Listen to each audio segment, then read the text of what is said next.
What's going on, guys? Welcome back to Pat Outdoors. Hope you're having a great day. As some of you guys may know, I have a Razor MX650 that I have heavily modified to go 43 miles an hour. It's got some street DOT tires on it and whatnot. I love this thing. I tinker with it a lot. And I also have a brand new Kawaski KLX that I took out last week. Did some Enduro style riding, no trails, just in the woods. I actually had so much fun doing so. And it got me thinking, is it possible to do that kind of riding on a Razor? Now this Razor is actually pretty quick. It's got some hydraulic brakes on it and whatnot. So it is pretty capable, but it's simply not spec'd out for off-road. And at this point, I've simply cared too much about it.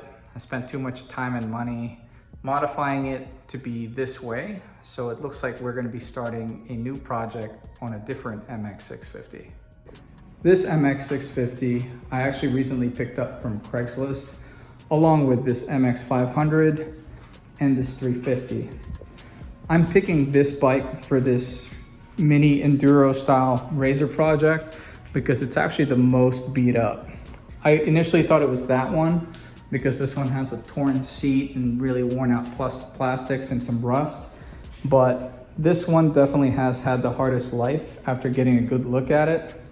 The rear suspension is completely blown out, has so much play. Same thing with the front end. When I apply the front brakes, just riding at 10 miles an hour down the street and slam on the front brake, the front wheel actually twists. Like, that's how much play is in this front fork. And you guys already know the stock forks are completely trash on these things. The front fender is also completely broken off. Luckily I have an extra one from this bike when I bought it brand new just a couple months ago. The decals are completely gone. There's some rust going on in the swing arm. The rear wheel has a roaring noise when I'm going full speed, so I might have to borrow that wheel. So this bike's actually pretty beat, which makes it perfect for an Enduro style project because I wanted something that I could completely just send it in the woods, and if I drop it, if I beat it up a bunch, it's not gonna be too big of a deal. All that said, this is gonna be a budget build. I wanna see how far I can get this MX650 to be as capable or almost as capable as a traditional dirt bike for under $500. Now that $500 budget that I'm talking about does not include the price of the bike.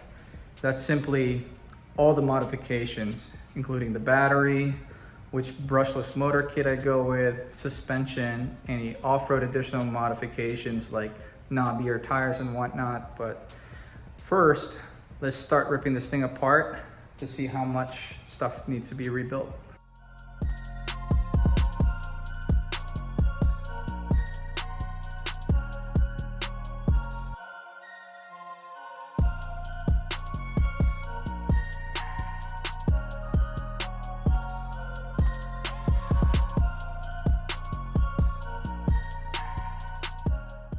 Here's the first look with all the plastics torn off. It's actually not too bad, but definitely been off-roading before me. You'll see that there's mud all over the controller and stuff, which is inside the black cover. So it's definitely been taken some, and you can just see how much play is in the rear shock with no weight on it. So it's completely blown out. So I'm gonna take all of this out since these actually work. It holds charge for about maybe 5 minutes and then completely dies. So these are all trash anyway. I'm just gonna keep the inline fuses for some of my other projects, but all the batteries are gone. So let's start ripping this apart more and start cleaning things up.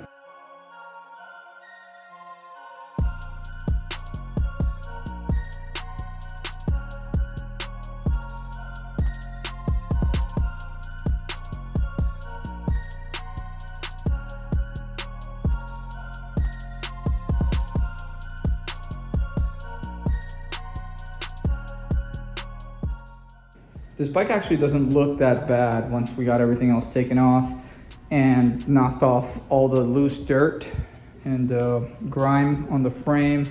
I do see a little bit of rust over here that needs to be touched up. And there's some surface rust over here, but nothing structural. So that'll all eventually likely be touched anyway. And I'm not even gonna bother wasting time with this upper tray. I already know whichever battery and controller combo we go with, it's likely not gonna fit properly with this in place.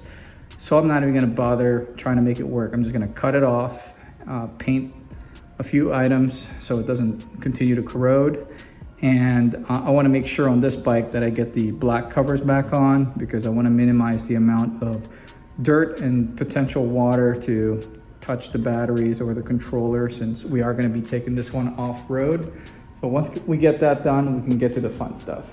The first thing we're gonna be replacing is this blown out rear shock. Since our plan is to actually take this thing off-road, we need to buy as much ground clearance as possible. So I'm gonna replace that stock 150 mil shock with a 200 millimeter rear shock, which is about 8 inches. That's about 6. So the longer shock is gonna extend this portion, push down on the swing arm, and that's the quickest way to actually get more ground clearance out of these bikes. Just to give you an idea of how much longer this is versus the stock, here's a side-by-side comparison. Now this is just like a Chinese brand. It's not as high quality as the D&M shock that I have on that bike. Like I said, this is a budget build. This is still gonna be a lot better than that completely blown out one.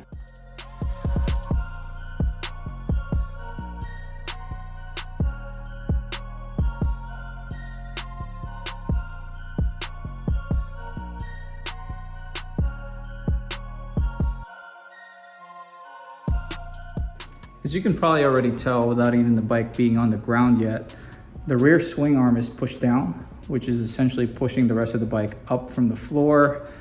This is not even on the highest setting. I put the shock on the higher bolt hole because I actually want to leave more clearance for a bigger battery here in case we need it.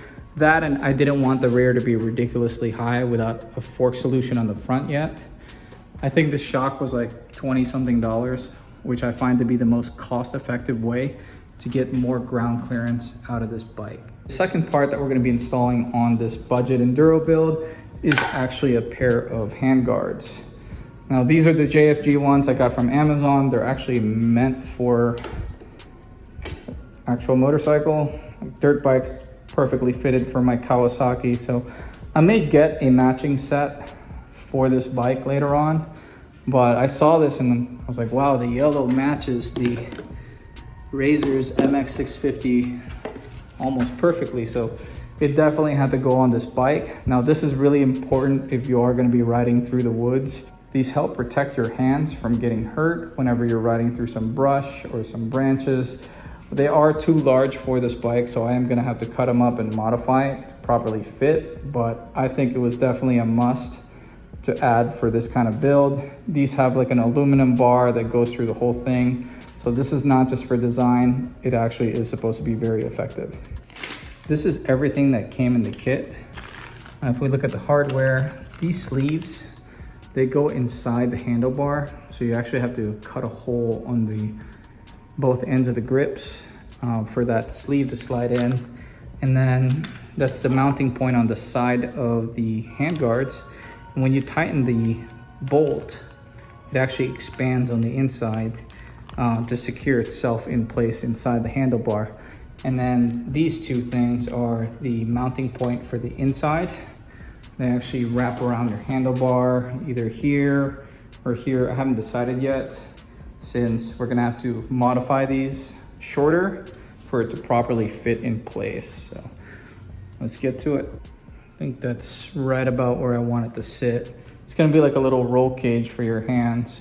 So what I'm thinking of doing is actually cutting it right here and then using this hole as a template for where I'm gonna drill both of them, just to make sure it's perfectly symmetrical. And I think that should do the trick.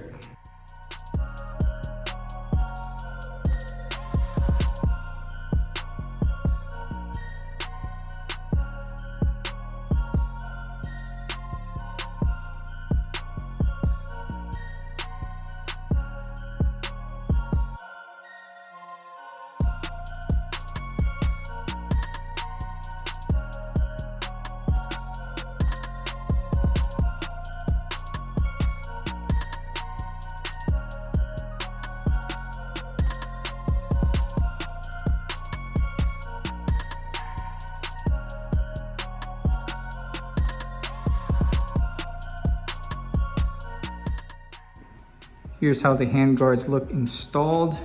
Not really sure why the molding's slightly different between left and right.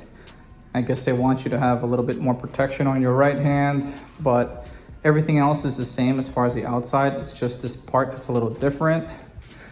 But these things are so sturdy, you can probably pick up your bike with just this. That's how heavy duty it is. I can't say the same about the hardware. They feel really light.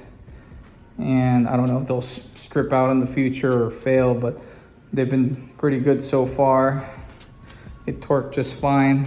So the front bolts though, I did replace with heavier duty ones, slightly longer as well, just because of how I want the shield positioned. Here's what it looks like from the inside view. Your hand is fully caged in, doesn't make contact or get in the way at all. And you can have peace of mind bashing through some sticks or some brush without your hands getting hurt, since you have this aluminum cage essentially around it.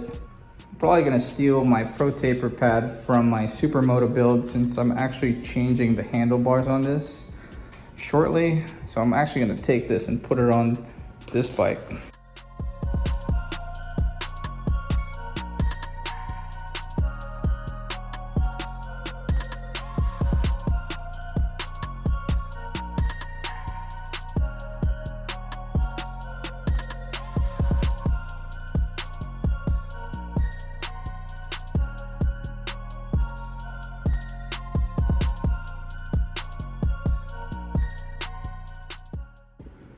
The front end's starting to come together and looking like an Enduro bike now.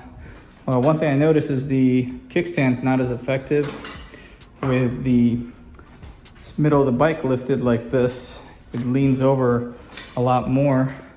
Then I look closely and compared to that bike, the kickstand's actually damaged. It looks like this portion's bent and it's rotated clockwise too much. So I'm gonna do something about that.